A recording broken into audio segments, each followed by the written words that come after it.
Alrighty. Uh, First of all, welcome to CMAC, City Market Artists Collective. We're here, brand new gallery just opening up. We're here in City Market, historic City Market. And one of the things that we're trying to do here, besides showing a whole bunch of other great artists, we're going to bring in some guest artists from far and wide every month. And this month we have Natacha Sochat with these incredible large paintings that we have, and we're really pleased to have you here. Thank you very much. Well, thank you for inviting me. I'm very delighted to talk about my work at any time. Fantastic, fantastic. So first of all, can you introduce yourself and give us a little bit of background?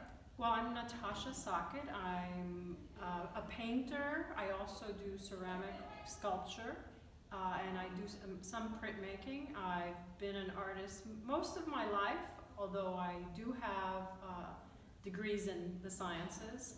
But I have my master's in studio art that I got from the museum school in Boston.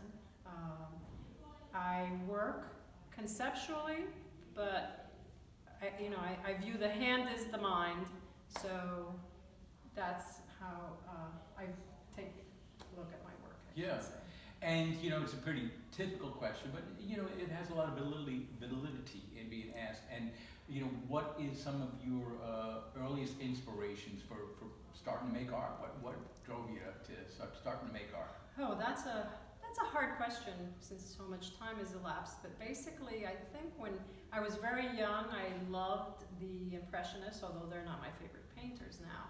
And I loved the Boston painters, and I loved sculpture. And I used to see these little things called, Michelangelo was once a student. So I said, well, even though I didn't start doing art from time going to art school, I could still become an artist. So I'm inspired by art is a visual language. Mm-hmm. Without words. You can put words into it, but visually you can say a lot of things, complex things, by making an image. Sort of. And I love that challenge. Visual poetry of sorts. Yes. Yeah. So with that being said, tell us a bit about, we've got this Making Roots series, some very large oil paintings that you've done.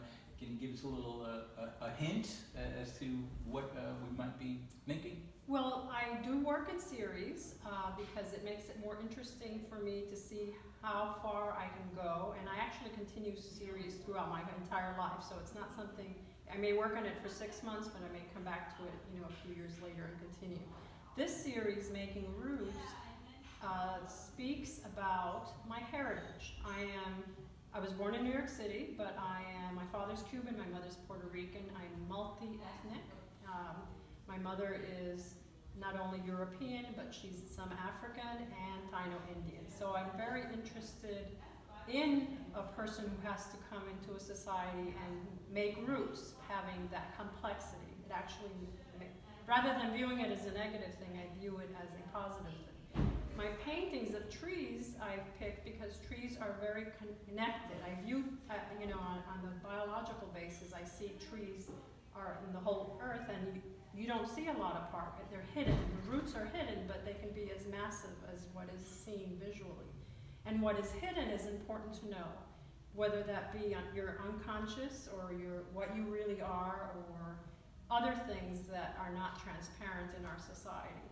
So when you make roots, it's not only that you're migrating to the United States, it's much more complex than that. You're making connections.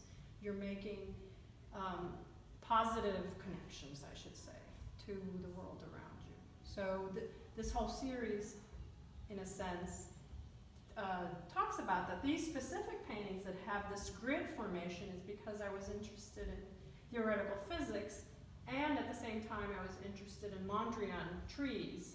Okay. So the grid sort of like referenced Mondrian because his Broadway Boogie Woogie, but I don't like that work as much as I liked his tree series. Plus then theoretical physics, which tries to put together quantum mechanics and Newtonian physics that are both true, but when you put them together, they clash. In theoretical physics, they postulate that there's more realities than one. So these are the segments of reality. So these paintings were referencing a number of things besides making roots. Although I I did love the fact that the series is called Making Roots, because that's what we're trying to do here at CMAC, 300 Blake Street in historic downtown City Market. And please come in and visit us. And also coming up on March 16th, there's something that goes on outside our doors here, and that's the night market. And that's where everything is open late. We've got you know, food vendors and other artists and all that outside. And also, Natacha is going to be here, and you'll be able to talk to her in person and ask her some great questions, as well as see the work. And there's a whole bunch of work, not just these two behind me. They're lining the walls, going up the whole way. So come on by. Thank you. Yes, I would love to meet you.